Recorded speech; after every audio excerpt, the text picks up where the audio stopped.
근래에 좀 드물게 설교 말씀을 준비하는데 조금 힘들었습니다. 힘든 이유는 오늘 10시 30분까지 설교의 원고를 다시 쓰고 찍고 다시 쓰고 해서 왔어요. 때는 목회자에게는 이런 몸부림이 좀 있어야 되겠다 생각을 가지고, 그 이유는 이 짧은 요절 말씀 속에 하나님의 마음을 좀 다 이해하고 싶어요. 하나님이 어떤 마음을 가지고 계신지를 이 말씀을 통해서 좀 더 많이 좀 알고 싶었어요. 천국 맞춤형으로 빚으시는 하나님의 손길. 여러분, 기성복과 맞춤복을 아세요? 기성복. 기성복은 디자인에 의해서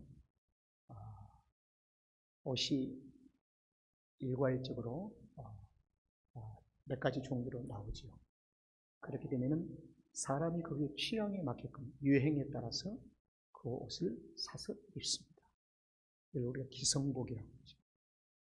그러나 맞춤복이라고 하는 것은 제단사가 섬세하게 자로쳐서 그 체형에 맞게끔 빈틈없이 맞게끔 옷을 한 벌을 만드는 것을 우리가 맞춤복이라고 얘기합니다. 오늘 설교의 제목 속에 맞춤이라고 하는 이 단어를 가져온 이유에 대해서 제가 며칠 동안 굉장히 해산했던 했어요. 그 이유는 나는 하나님께서 제단사로 나를 만들고 계시는데 그 맞춤형의 제단사의 마음을 좀 시원하게 해드리는 목회자일까? 이런 부분을 좀 생각하다 보니까 참 부끄러웠습니다. 그러나 나의 부끄러움이 있기 전에 사랑하는 성도들과 함께 이 말씀 앞에 발가벗은 모습으로 은혜를 나눠야 되겠다는 것이 오늘 오전 10시 반의 결론이었어요. 그러니까 마음이 편안히 왔습니다. 천국은 맞춤형으로 하나님에 의해서 빚어진 사람들의 것입니다. 아무나 천국을 입혀주는 것이 아니고 하나님에 의해서 만들어지고 빚어진 사람들의 것이 천국입니다. 그래서 이 맞춤형으로 자녀들을 빚으시는 하나님을 깊이 생각해 보신 적이 있으십니까? 정말 깊이 한번 생각해 보셨어요? 출애굽기 오늘 읽은 이 본문에 맞은 40장 36절부터 38절까지는 하나님과 이스라엘의 단순한 관계가 아님을 보여주고 있습니다. 여기에는 저는 아버지와 자녀의 관계로 좀 접근을 하고 싶습니다. 아버지와. 그래야 더 친밀감이 있을 것 같았어요. 천국의 맞춤형. 이 천국은 실존입니다. 가상적인 것이 아니라 실존인 것입니다. 그러면 이 천국의 가장 선명하게 성경에서 천국에 대한 실존을 얘기하는 것이 뭐냐면 하나님의 보좌가 있는 곳이다. 하나님의 보좌가 있는 곳이다. 그 제3의 정서로 얘기를 합니다. 그 예수님께서 내가 너희를 위해서 처소를 예비하러 간다는 것입니다. 이건 승천을 지금 앞두고 하신 말씀이십니다. 이게 제3의 장소입니다. 우리가 살고 있는 이것이 천국의 실존이 아니라는 거예요. 그런데 동시에 이 땅에 사는 인생들이 천국을 만지고 볼 수가 없어요. 그래서 하나님께서는 이 땅에 천국을 보내셨습니다. 이 천국을 보내신 것이 뭐냐면 예수 그리스도십니다. 예수 그리스도. 그래서 주님은 만지고 대화하고 나누고 교제하고 함께 먹고 할 수 있는 그 관계가 되는 거예요. 그래서 예수님이 즉 천국이라. 그래서 성경은 이렇게 얘기합니다. 천국이 너희 안에 임했느니라. 이 말씀은 예수님이 우리 안에 오셨다는 것입니다. 예수님을 영접했다는 거예요. 주님을 모신 자는 너희 안에 천국이 임했느니라. 그리고 예수님이 공생애를 시작하시면서 이런 말씀을 하셨어요.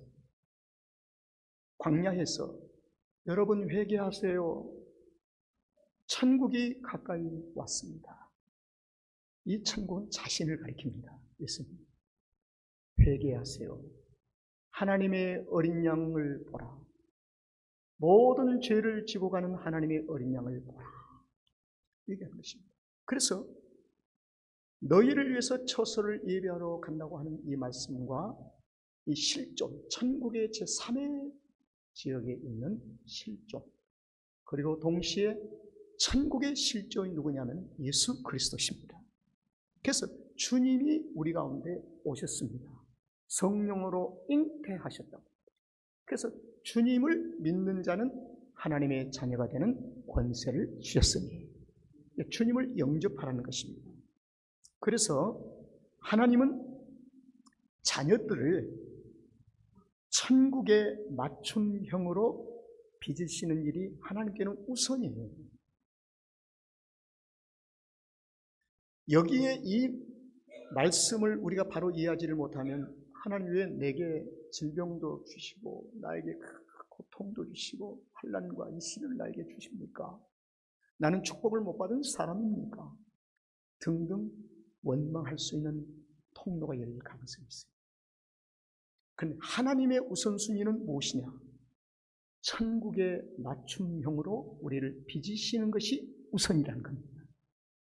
이 말씀이 여러분의 생각 속에 잘 정리가 되시면 그 다음 설교가 좀 쉬워질 겁니다. 한번 빌립보서 2장 13절을 보면요, 이 말씀이 있어요. 너희 안에 행하시는 이는 하나님이시다. 아멘. 너희 안에서 행하신 이는 하나님이시니. 그 다음이 또 중요하죠. 자기의 기쁘신 뜻을 위하여. 그 다음에서 오늘 제목이 나온 겁니다. 그 다음 하반절에서 너희로 다 같이 시작. 소원을 두고 행하게 하시나니. 소원. 하나님의 우리 안에 계신 하나님의 소원이 무엇인가? 우리를 천국 맞춤형으로 빚으시는 것이 하나님의 소원이라고 말이에요. 할렐루야. 네, 하나님의 소원이 우리 안에서 지금도 진행 중에 있습니다. 멈추지 아니하시고 지금도. 그래서 시편 기자가 깊은 고난 밤속에 들어갈 때 시편 기자는 도저히 이해할 수가 없는 거예요. 자기의 삶. 자기에게는 고난이 밤이 깊어지고 이웃집에 사는 한 이웃 아저씨는 인생을 저맷도로 사는데도 얼굴에 기름기가 번들번들하고. 그래서 이 시편 기자가, 그분의 이름은 아삽입니다. 이 아삽이라는 분이 너무 갈등이 오는 거예요. 내가 예수를 잘 믿는 건가? 잘못 믿고 있는 것인가? 답이 없는 거예요. 그래서 아삽은 고민 속에 있다가 성령의 이끌심을 받고 하나님의 성소로 들어갑니다.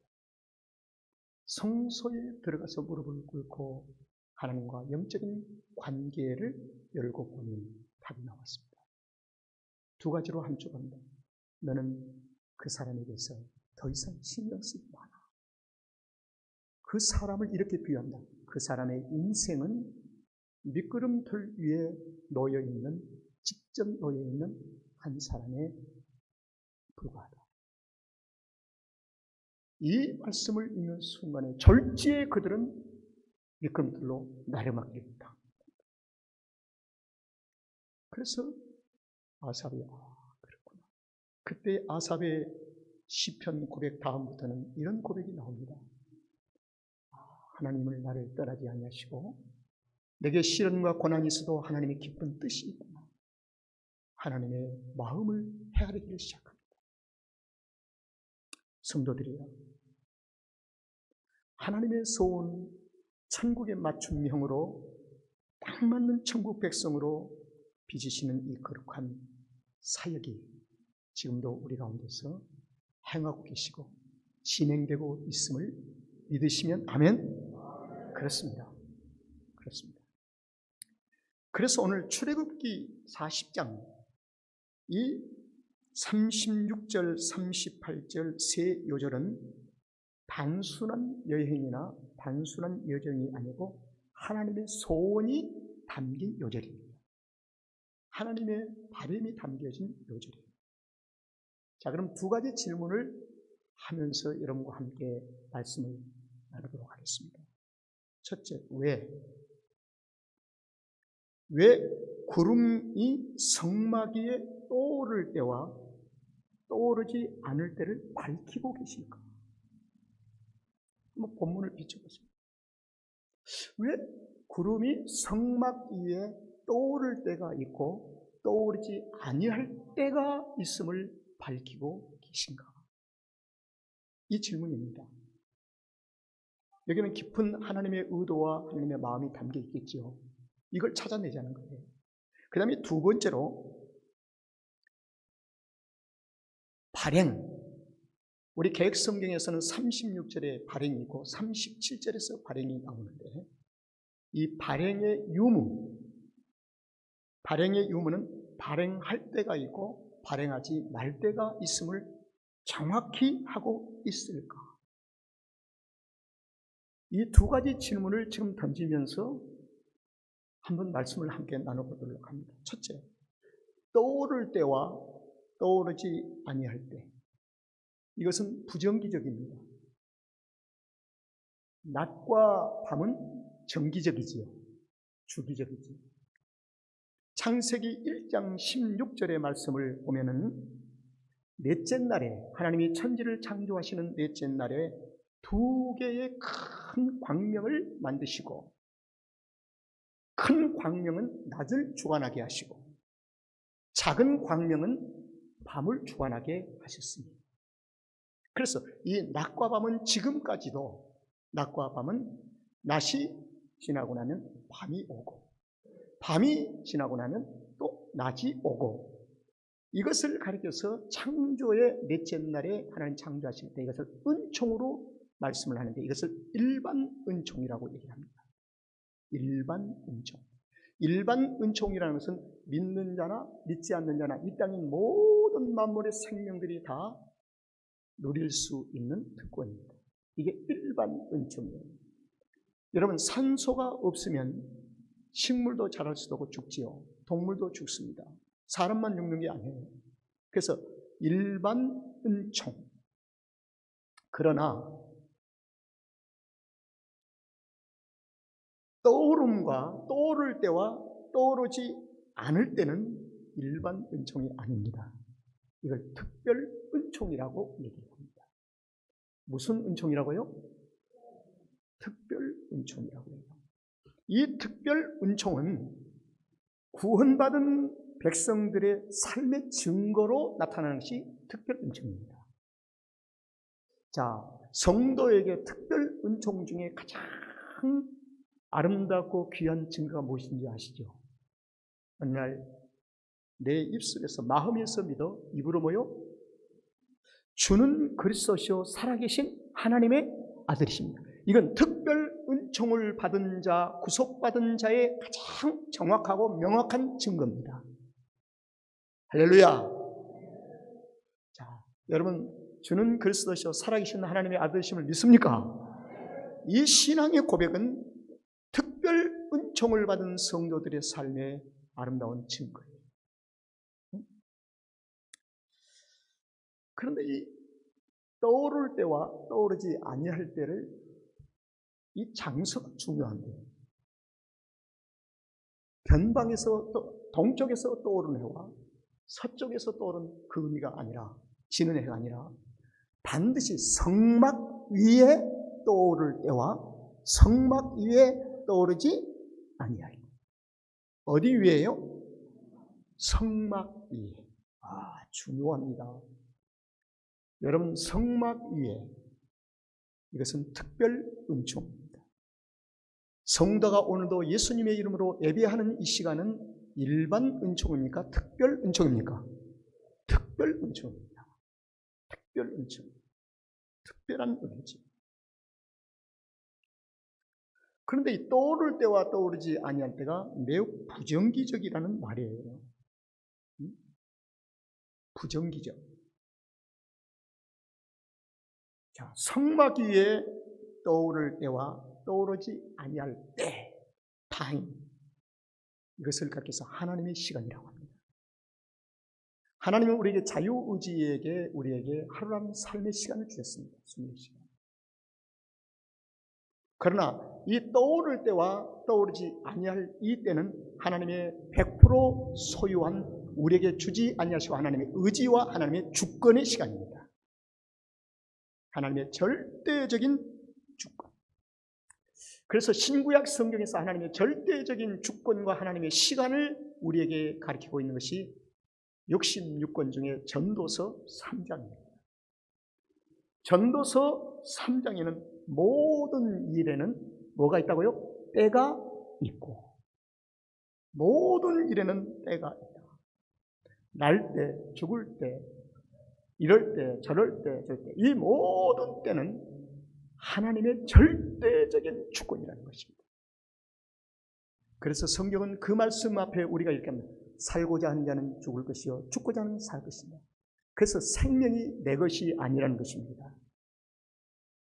이 모든 생명의 때가 하나님께 속한 줄로 믿습니다. 그래서 신약 성경에서는 어디까지 우리를 구체적으로 끌고 가냐 하면요, 네의 영혼이 주인이 따로 있다. 네 영혼의 생명의 주인이 네 것이 아니라 하늘에 계신 여호와의 것이니라. 주님의 것이라는 겁니다. 이것이 바로 하나님의 절대적인 주권. 자, 그런데요, 성막 위에 구름이 떠오를 때에는 반드시, 따라합시다, 발행해야 한다. 발행이라고 했어요. 떠오르지 않을 때는 반드시 뭐요? 멈춰야 한다. 발행해서는 안 된다는 거예요. 그런데 36절, 37절에서 각각 나타나는 이 발행이라고 하는 것은 개역성경, 우리 한글성의 번역에서는 발행으로 번역을 했는데, 여기 중요한 아주 번역이 잘 됐어요. 이 발행이라고 하는 이 단어는 단순한 걷기나 단순한 이동이 아닙니다. 히브리어로 나사. 여기는 세 가지의 의미를 담고 있습니다. 하나는 뽑아내다. 뭐 하다는 거예요? 뽑아내다는 어원의 뿌리에서 시작했습니다. 뽑아내다. 두 번째로는 여행하다. 그리고 세 번째가 아주 중요해요. 이 발행 단어 속에 숨겨진 중요한 단어는 목적지를 향한 출발에 앞서 천막에 말뚝을, 백성들이 살고 있는 천막, 장막에 말뚝을 뽑아서 거기서 유래된 단어가 뭐예요? 발행입니다. 아주 중요해요. 자, 그러면요, 36절을 제가 읽어볼게요. 구름이 성막 위에서 떠오를 때는 이스라엘 자손이 그 모든 행하는 길에 앞으로 뭐예요? 발행하였고. 그 발행 속에 담겨진 하나님의 마음. 구름이 떠오르지 아니할 때는 떠오른 날까지 발행하지 아니하였습니다.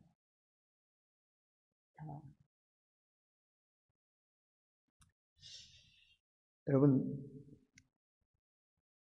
발행하는 자를 따라합시다. 이걸 좀 먼저 이해를 좀 더 기다려서 따라합시다. 나는 발행하는 자다.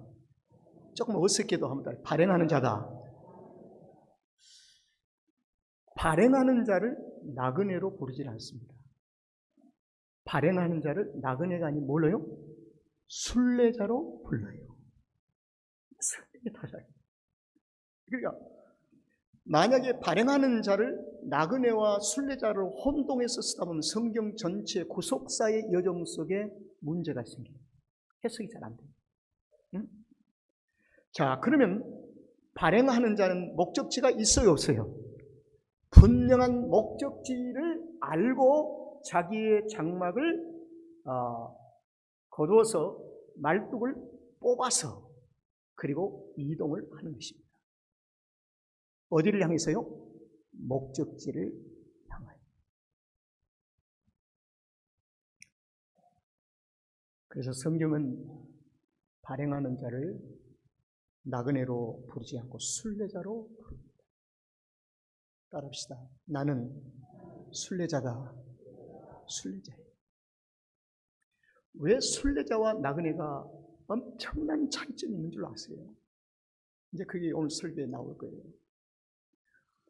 순례자의 길은 신의 산에서 하나님의 주신 천국인 축복의 땅까지 최대한 걸려도 11일이면 갈 수가 있어요.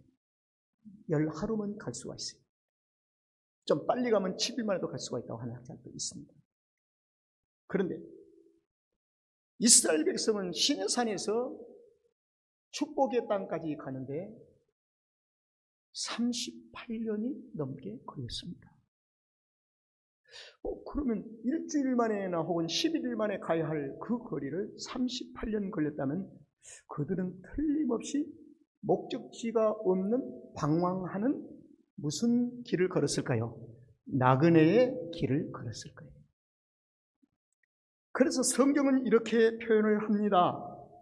이스라엘 백성들의 광야의 40년을 순례자의 40년으로 하지 않고 유리 방황하는 40년이라고 얘기합니다. 유리 방황하는 40년. 우리가 신앙생활에 지나온 세월에 허비할 때가 참 많았어요. 저도 요즘 많이 후회를 합니다. 30에 목사로서 시작하면서 양들을 더 사랑하고 교회를 좀 사랑하고 그렇게 했으면 얼마나 좋았을까. 후회스러운 점이 참 많아요.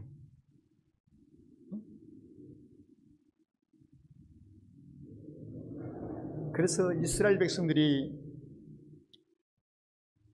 40년 동안 유리 방황을 하게 됩니다. 아마 그들은 순례자의 길보다 무슨 길을 더 많이 걸었죠? 나그네의 길을 많이 걸었어요. 그러니까 삥삥 도는 거예요. 방황 없이 그냥 유리 방황하고 있는 거예요.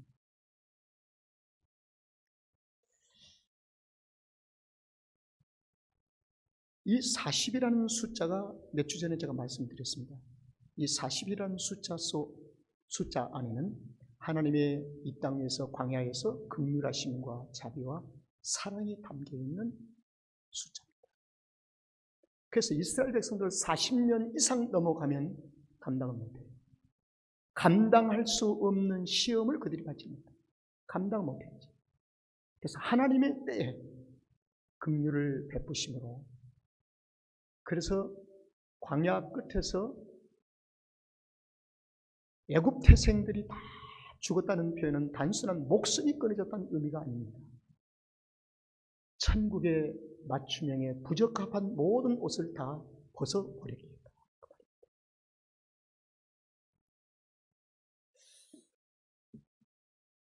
부정기적인 하나님의 일하심 속에서 순례자는 때를 아는 자가 되어야 합니다. 하나님의 때를 아는 자가 됩니다. 자, 그 다음에 두 번째로 37절에 구름이 떠오르지 않을 때에는 떠오른 날까지 발행하지 아니하는데 구름이 떠오르지 않을 때는 부정기적이었다고 한다면 그때는 무엇을 하며 그들은 지냈을까? 이 질문이에요. 이 질문. 여러분, 낮과 밤이 주기적으로 온 게 아니잖아요. 어떤 때는 하루 안 떠오르고 어떤 때는 반나절 만에 떠오르기도 하고 어떤 때는 이틀 만에 떠오르기도 하고 어떤 때는 한 달. 그러면 어떤 때는 1년이 될 수도 있지요. 그러면 떠오르지 아니할 때 그들은 무엇하며 지냈을까 하는 문제입니다. 이걸 우리가 한번 지금 성경에서 찾아가는 거예요.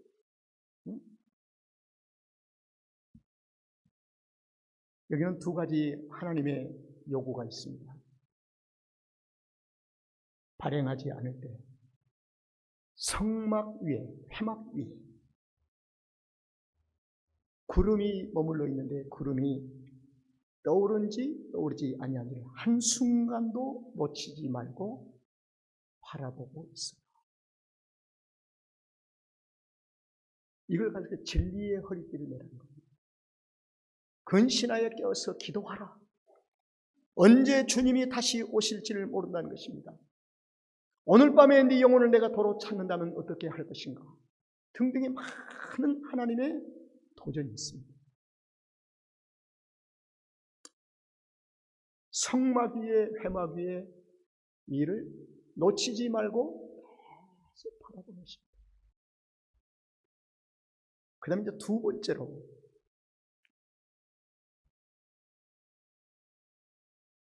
멈추어 있을 때에 발행하지 않을 때는 제사의 삶을 생활 가운데 깊이 익숙해지도록 하라. 무슨 삶이에요? 제사. 그래서 출애굽기 40장 바로 이어서 모세 오경 중에 창세기, 출애굽기, 그 다음에 뭐예요? 레위기예요.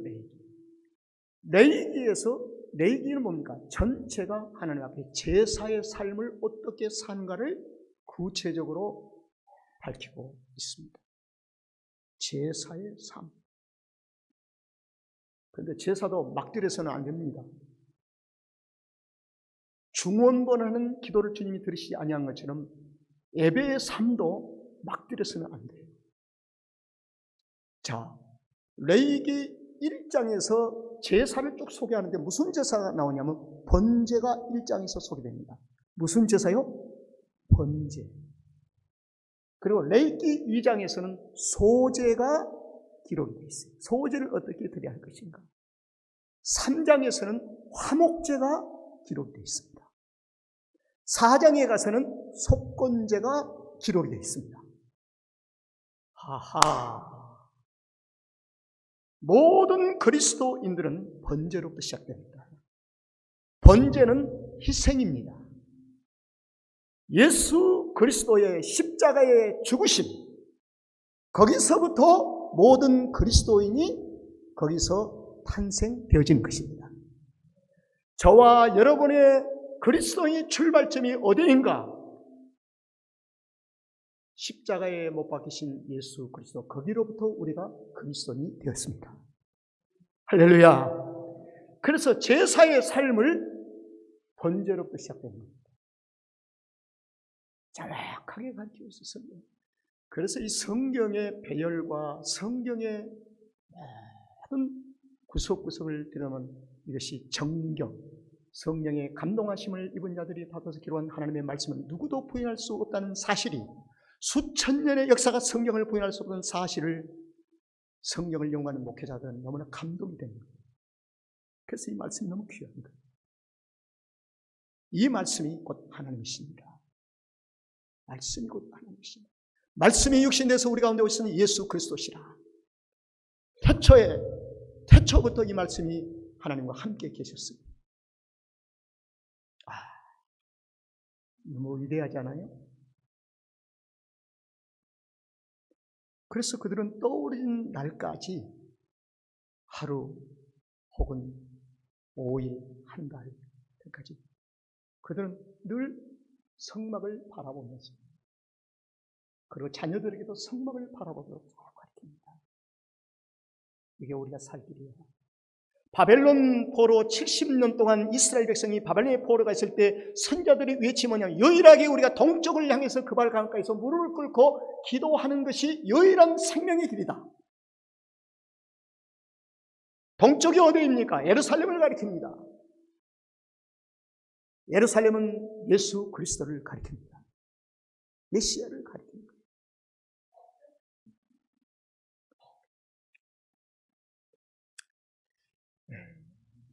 마지막 세 번째입니다. 38절.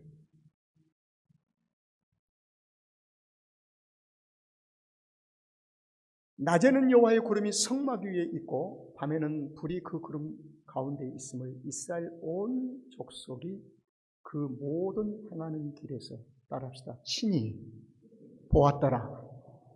이것을 가리켜서 일반적인 하나님의 구속사입니다.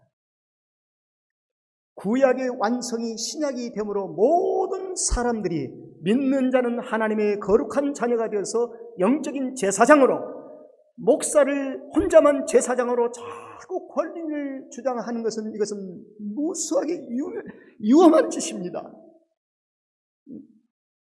그리스도 안에서 중생한 모든 그리스도인들은 제사장입니다. 왜일까? 대제사장 되신 예수 그리스도의 이름으로 하나님의 신령한 보좌 앞에 나갈 수 있기 때문입니다. 목사는 누구일까요? 하나님의 이 땅에 세우신 교회의 목회자로서의 한 지체로 세워주신 것뿐입니다.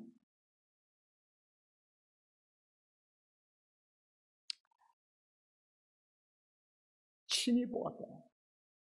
족장들만 본 게 아니고요,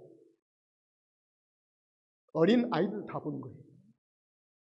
이 친히 보았다라는 이 보편적이면서 이 말씀 안에는 모든 200만이 넘는 이스라엘 백성들 전체를 가리킵니다.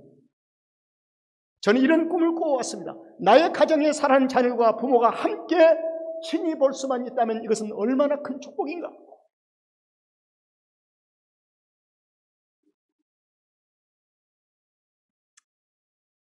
성막 위에 구름이 떠오를 때와 떠오르지 아니할 때를 부정기적이라고 친히 보고 산 것.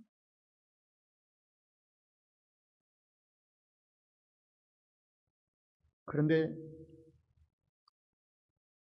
그들이 나그네의 길을 걸어도요, 참 여기에 하나님의 긍휼하심과 하나님의 자비로우신 마음을 정말 발견합니다.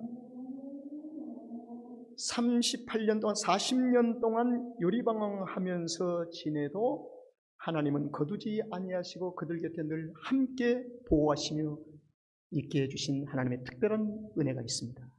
낮에는 뭐예요? 구름기둥, 밤에는 불기둥, 만나와 매출하기. 하나님 모른다고 하나님을 원망하면서 나그네 길을 걷는데도 하나님은 외면치 아니하고 그들의 기본적인 삶을 보호하고 계신다. 하나님 기본적인 삶을 보여주신다. 이걸 가리켜서 우리는 하나님의 측량할 수 없는 사랑이라고 얘기를 합니다. 이제 말씀을 이렇게 한번 정리하겠습니다. 요리 방황 40년, 이스라엘은 순례자의 길을 걷다가 어느 날 나그네 길을 또 걷습니다. 나그네 길과 순례자의 길을 혼돈을 자꾸 하면서 삽니다. 그러나 한 가지 분명한 것이 있습니다. 나그네의 길에는 천국에 가는 길이 아닙니다. 나그네의 길은 천국 가는 길이 아닙니다. 오직 순례자의 길만이 천국 갈 수가 있습니다. 나그네의 길을 걷는 이스라엘 앞에서 하나님이 여전히 맞춤형으로 빚으시면서 손길을 멈추지 않으십니다. 하나님이 인내하시며 하나님이 함께 우시고 때로는 가슴 아파하시면서도 40이라는 숫자 범주 안에서 하나님은 사랑을 자꾸 베푸십니다. 그래서 이 40이라는 숫자를까지 채우는 것은 하나님이 채우신 게 아닙니다. 나그네의 길을 걸었던 누구예요? 이스라엘이 채울 겁니다. 이스라엘의 책임. 그 대신 40이라는 숫자를 하나님의 영역의 범주 안에 두신 성경 요절이 있습니다. 고린도전서 10장 13절의 말씀에 보면 사람이 감당할 시험밖에는 너에게 당한 것이 없나니 오직 하나님은 미쁘사 너희가 감당치 못할 시험을 당함을 허락지 아니하시고 시험 당할 즈음에 피할 길을 내사 너희로 능히 감당하게 하십니다. 한 가지 그들이 천국의 맞춤형으로 완전히 되어서 40년으로 끝낸 것이 아니라는 것입니다. 그들은 여전히 부족했습니다. 저도 여전히 부족합니다. 그러나 은혜 시대에 살고 있는 우리에게는 여전히 부족함에도 불구하고 내가 하나님의 거룩한 손길에 붙잡혀서 살 수 있는 이 은혜는 무엇인가? 하나님의 사랑이십니다. 하나님의 사랑. 그래서 교회는 나그네 길을 걷는 사람을 정죄하지 마세요.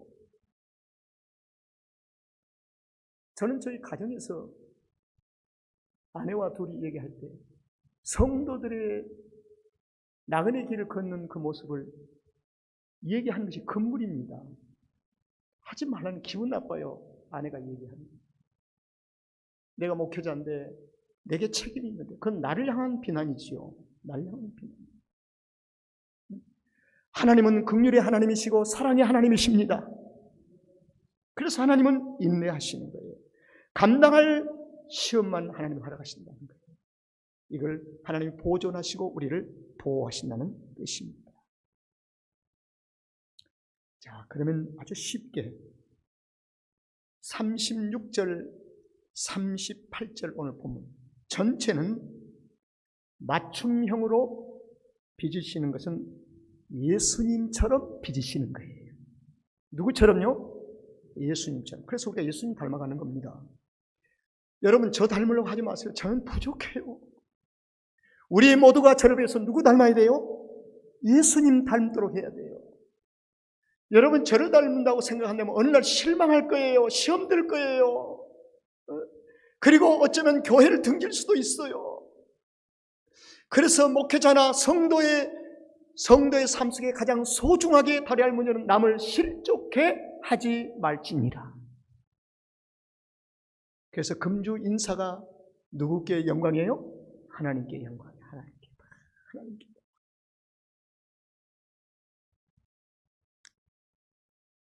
하나님은 예수님처럼 우리를 빚으신 목적이 있습니다. 그게 뭐냐면 하나님은 우리와 한 몸을 이루시기 위하여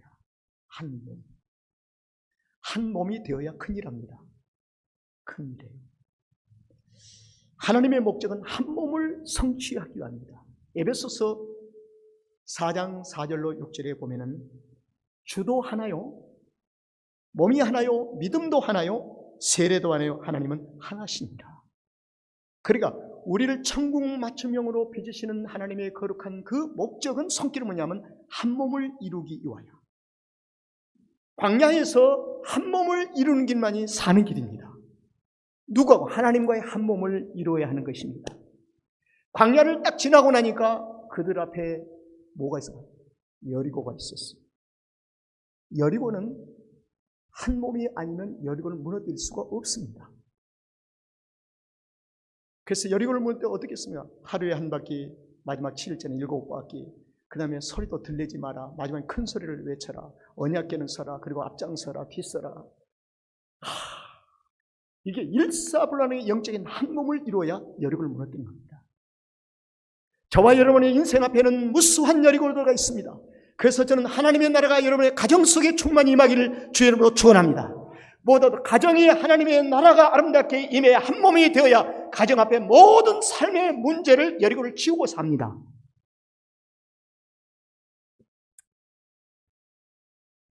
말씀을 마치겠습니다. 이제 육체에 의해서 빚어진 야곱은 야곱의 우물을 마시며 삽니다. 근데 야곱의 우물은 다시 뭐요? 목마르겠네요. 먹어도 또 자꾸 목말라. 그러나 성막에 의해서 빚어진 이스라엘은 영원히 목마르지 아니하는 물을 마십니다. 주님께서 내가 주는 물을 먹는 영원히 목마르지 아니하리라. 요한복음 4장 14절에서 주님이 친히 말씀하십니다. 성도는 영원히 목마르지 아니하는 물을 먹고 마시는, 그래서 나그네의 길을 가지 아니하고 순례자의 길을 가는 하나님의 은혜가 여러분들 가운데 함께 하시기를 주의 이름으로 축원합니다.